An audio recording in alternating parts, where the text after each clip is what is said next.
Good afternoon, ladies and gentlemen, distinguished speakers and guests. Welcome to CIFOR ICRAF High-Level Policy Dialogue G20 Recover Together, Recover Stronger, Advancing Global Trade in Sustainable Palm Oil to Benefit the Planet and its People. I'm Dia from CIFOR ICRAF, will be the MC for today's Policy Dialogue. The Policy Dialogue today is a part of the Global Challenges Research Fund, Trade Development and the Environment Hub, the GCRF Trade Hub. It is a global research consortium focusing on addressing intractable challenges in sustainable global trade of agriculture and wildlife. The Trade Hub is funded by the UK Research and Innovations Global Challenges Research Fund, UKRI GCRF, and led by the UN Environment Programme World Conservation Monitoring Center, UNEP WCMC.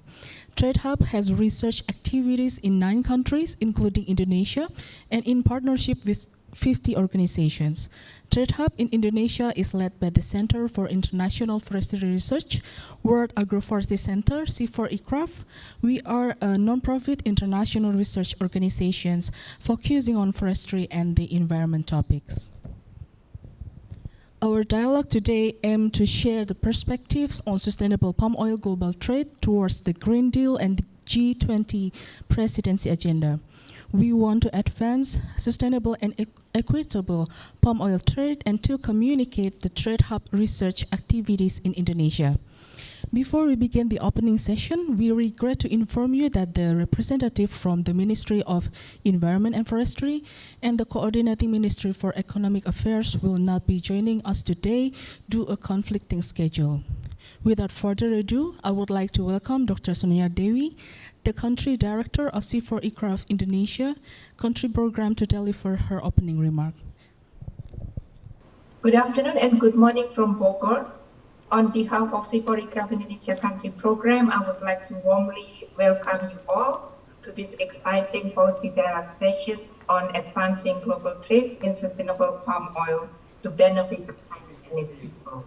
I would like to appreciate Dr. Robert Nasi, the DG of CIFOR and Managing Director of CIFOR ICRAF, for being here with us today.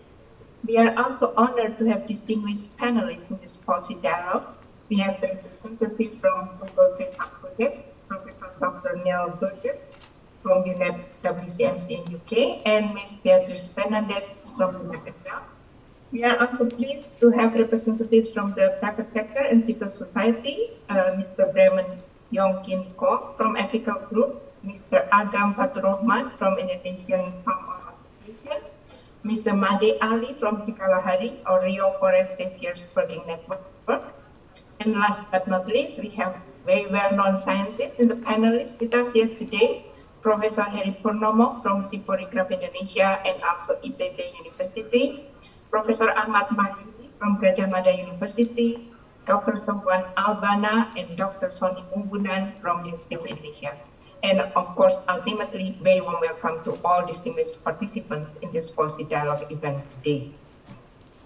CIFOR ICRAF Indonesia Country Program, as one of the largest teams within the global CIFOR ICRAF, is proud to host Trade Hub project in Indonesia, which has run since 2019. Trade Hub, a global research consortium, is trying to address intractable challenges in implementing sustainable global trade of agriculture and wildlife commodity, which is the trade-off among environmental and social impacts with economic benefits. In Indonesia, Trade Hub project focuses on sustainable palm oil, coffee, and wildlife trade. We collaborate strongly with the relevant ministries, universities, conservation organizations, private sectors, and also other stakeholders. We, of course, are being grateful for the support from UKRI for us to be able to conduct this project. Especially for palm oil, Trade Hub in Indonesia aims to contribute to the implementation of global trade that delivers benefits for the country while reducing impacts to high-risk forested landscapes and their rural communities. CIFOR ICRAF and its partners have done various Trade Hub research for more than years in Indonesia. The project also leverages and runs in synergy with other relevant projects of CIFOR ICRAF Indonesia in the past and the ongoing ones. Beyond Trade Hub, within CIFOR ICRAF Indonesia, we also related research projects on oil palm agroforestry, jurisdictional approach to sustainable oil palm, and green growth context surrounding oil palm production. This policy dialogue today is one of the dissemination events and activities that is crucial in terms of perspective sharing among stakeholders in advancing sustainable and equitable palm oil trade. I would like to commend Pak Heri and the team for the leadership and the great work in coordinating the Trade Hub project in Indonesia. I would also like to thank all the partners for the effective collaboration.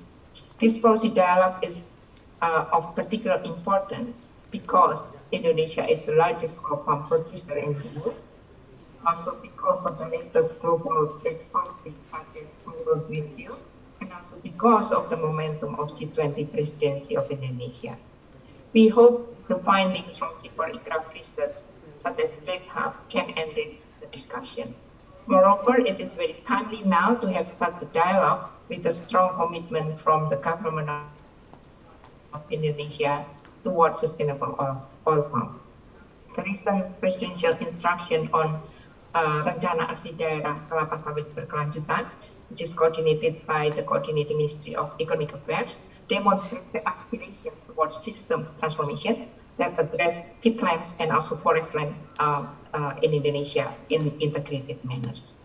The mandates of developing sub-national action plan of sustainable oil palm also reflect the view about the urgency of putting local context at the forefront. Therefore, this policy dialogue is an important and timely event for a broad audience. We are happy to have high-level panelists with us today that will share with us their valuable insights. So once again, I would like to welcome all participants. I hope we all can engage and enjoy the fruitful discussion for the next 3 hours. I wish you all a productive session. Thank you very much. Over to you, Dia. Dr. Sonia Dewi. Now please welcome Dr. Robert Nasi, the Managing Director of CIFOR ICRAF and the Director General of CIFOR, to deliver the keynote speech. Well, good afternoon, everybody. It's nice to be here for the first time, for a long time, in this Global Forestry Hall, and not being only sitting in front of a Zoom screen. Thank you, Sonia. Thank you to all the team and people online to join us. We are going to talk this afternoon about this. Okay, so we are in the GCRF trade online on the policy dialogue on sustainable trade of oil palm.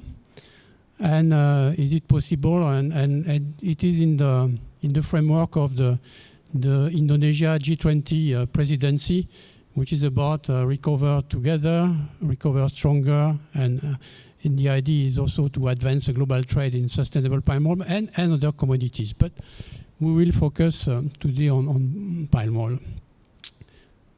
So what is sustainable trade? I mean, of course, it's trade, so it's a matter of exchanging goods and services for economic benefits. But sustainable trade is more than that. It is, in fact, a trade that creates economic value, like you expect of any trade activity, but also that reduces poverty and inequality. And that has a very strong focus also on the preservation and reuse of environmental resources. So sustainable trade is trade that is taking into account all the elements of the sustainability framework.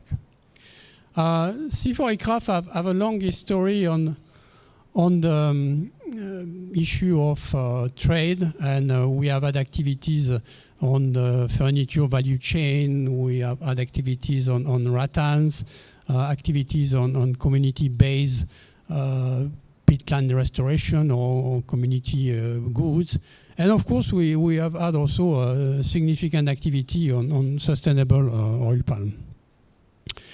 And this whole issue of palm oil is a very divisive one. I mean, sort of if you look in the news or in what you can see in social media, palm oil is a bit like Dr. Jekyll and Mr. Hyde. I mean, sort of there is a positive side of it and a negative side of it. I mean, sort of what it is fundamentally it's a very versatile product, and it's present in about 50% of all the product you find in the supermarket shelves. I mean, It's a very good oil and with very interesting physical property that makes it very useful and very interesting for industry and various users.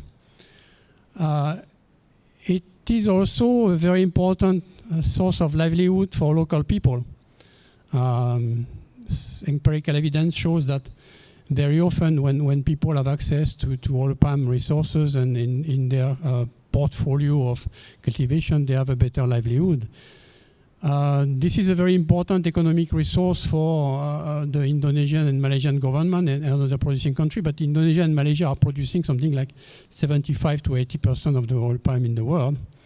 At the same time, it is also one of the major reasons for tropical deforestation, but it used to be one of the major reasons for tropical deforestation. And it's also something that it's very interesting and important to know is that oil palm is probably on an hectare basis the most productive plant in the world. And as a result, if we wanted to stop totally oil palm plantation, we would need to increase the area deforested to produce other oil, because there is still the same demand for vegetal oils. So the important point here is that palm oil can be produced and traded more sustainably, and that for that there is a role both for companies, government, and the consumer to play. And this is what we are going to look at today. So how can we do this, or how can we trade more sustainably oil palm or palm oil? You can use market-based instruments like sustainable standard and certification schemes. And we can have here in the international one for palm oil is the Round Table on Sustainable Palm Oil, RSPO, and the various avatar of it. These have been criticized, but on the other side, I mean, they also bring some very interesting positive value. There is also the International Sustainability and Carbon Certification, and there are others, but these are market-based instruments that fundamentally you use this certification to gain parts of market and pay a premium on a sustainable product. If we go back to one of the previous slides, and you see this Dr. Jekyll and Mr. Hyde cream, and in fact one of the components is sustainable palm oil trade. Then there is also another type of instrument, which is public policy instrument, and that's something that government or subnational government put in place in order to control trade and in this case is to make trade more sustainable. And in Indonesia, you have several of these, like the moratorium on forest and peatland conversion. You have the one map policy. Mandatory standards for the Indonesian standard palm oil and Malaysian standard palm oil. And here we have something that is a mix between a public policy instrument and a market-based instrument. Then you have also financing and fiscal tools, an incentive like ecological fiscal transfer. And then going back or going to another level, international level, you have several initiatives now in terms of trade policies, like the EU proposal law on deforestation-free product, or the UK due diligence law on forest-risk commodity. You have also the FACT initiative. You have something in preparation by US. So it's something that is going to happen. I mean, sort of the international agenda is going to look at trade or deforestation-free traded product, and some of these products are directly impacting Indonesia, including oil palm, but others. Then the interesting part of this is, and you need to remember, I mean, sort of whether the last tree is cut legally or illegally, or is cut by local people or by a corporation, it is still the last tree. So it is important in all these instruments to consider both the legal and illegal aspects by looking at the sustainability. And I'm sure that's something that will be discussed by our panelists today. And finally, I'm wishing you all the possible success for this event. It's a very important one. I hope also that Trade Hub research and activities that are carried out in 8 countries or more can really contribute to better decision by policymakers and other stakeholders towards achieving sustainable development goals via trade. Thank you very much, and I'm looking forward to listen to the various exchange. Bye.